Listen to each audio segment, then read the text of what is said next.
Salut, c'est Mimi. Et aujourd'hui, on va parler séries télé. Oui, on adore les séries télé. À l'heure où sort cette vidéo, on est le 7 mars, ce qui veut dire que demain, on est le 8 mars. Et le 8 mars, c'est la journée internationale des droits des femmes. Tu l'avais deviné, j'en suis sûre. La série qui a le mieux évoqué les droits des femmes récemment, c'est bien sûr The Handmaid's Tale, la dystopie adaptée du roman de Margaret Atwood. Et ça tombe bien, la saison 1 sera disponible en DVD ce 8 mars 2018. Alors j'ai sauté sur l'occasion pour te parler de cette série qui m'a chamboulée. Petit rappel pour les gens du fond qui n'ont pas suivi la série événement de 2017. The Handmaid's Tale est une dystopie qui se déroule dans un futur proche de notre époque. À cause d'une crise de la fertilité, des fondamentalistes religieux ont pris le pouvoir sur une partie des États-Unis et ont réduit en esclavage les femmes fertiles. Elles sont emprisonnées dans les familles de puissants commandeurs et violées de façon rituelle jusqu'à tomber enceinte puis porter un enfant qui leur sera enlevé à la naissance. On les appelle des servantes et notre héroïne, Offred, est l'une d'entre elles. Oui, grosse ambiance, la fête! Non, pas du tout, ouais, je sais, c'est chaud.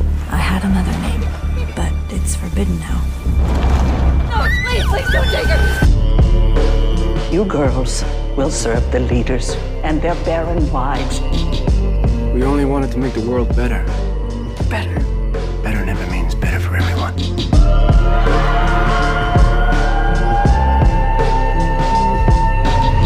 My name is Offred, and I intend to survive. The Handmaid's Tale est heureusement une fiction. Mais à l'heure où les droits des femmes sont menacés, notamment outre-Atlantique, impossible de ne pas y voir des parallèles avec nos sociétés actuelles. Du coup, j'ai décidé de te présenter 3 leçons que j'ai tirées de The Handmaid's Tale saison 1. Leçon numéro 1, les attaques envers les droits des femmes avancent parfois masquées. Bien sûr, même dans The Handmaid's Tale, la société n'a pas été bouleversée en un jour. Les choses se sont faites progressivement. D'abord, les femmes n'ont plus le droit de travailler, puis elles ont perdu leur accès à leur argent, qui a été confié à un proche de sexe masculin, etc. L'héroïne était une femme de caractère, bien ancrée dans son quotidien, et elle n'a pas vu à quel point la situation se détériorait. Do you have any cash? What? No, what's up? Can you just run it again? Could you come back when you have some money? Hey man, what's your problem? Just run her Sorry, card forget again. it. I'll just call from work. What's your problem? What? Fucking sluts, get the fuck out of here. What did you just say? Excuse me? Wait, we're being fired? No, not fired. No, let go. What does that even mean? You can't work here anymore.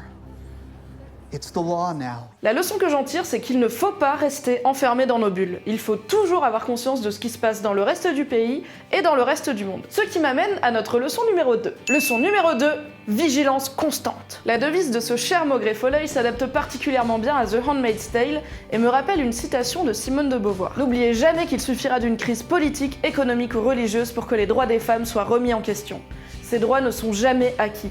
Vous devrez rester vigilante votre vie durant. June, alias Offred, l'héroïne de The Handmaid's Tale, vivait dans notre monde. C'est ce qui rend la série encore plus terrifiante. Il serait facile de penser que les droits des femmes, une fois acquis, n'ont plus à être défendus. Mais ce serait une dangereuse erreur, car il suffit de très peu pour qu'ils soient fragilisés.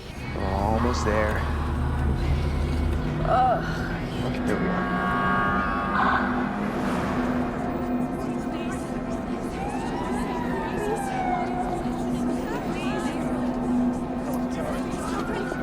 Hi, yeah. You get some help? Que ce soit une crise de la fertilité, un bouleversement économique ou le réchauffement climatique, il y aura toujours des gens qui essayeront de justifier une réduction des droits des femmes. C'est pour ça que des journées comme le 8 mars sont si importantes. Elles permettent de réaffirmer que oui, nous méritons ces droits, et surtout, oui, nous les défendrons s'il le faut. Leçon numéro 3, l'union fait la force. Dans The Handmaid's Tale, Offred est isolée, elle ne sait absolument pas à qui elle peut se fier dans la maison où elle est enfermée. Mais dès qu'elle peut communiquer avec d'autres servantes, elle reprend courage, elle reprend goût à la vie et à la rébellion. I was an assistant book editor after my daughter Hannah was born. It was part-time, but sometimes it was just paperwork. But we did novels and academic titles. Once we did 9 volumes on the history of falconry. Oh, man. Actually, that sounds like it'd be fun to me right now. Yeah, that kind of sounds amazing.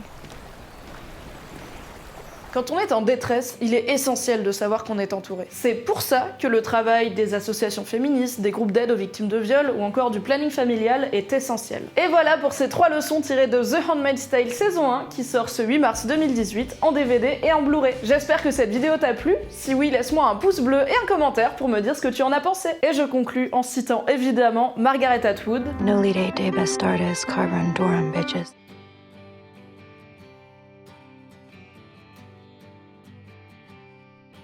Quoi ? tu as apprécié cette vidéo, je parle dans ma main, pas du tout un téléphone. Abonne-toi sur le bouton abonner ou mets un pouce sur le bouton pouce ou mets un commentaire dans le bouton commentaire. Il n'y a pas de bouton commentaire. Arrête.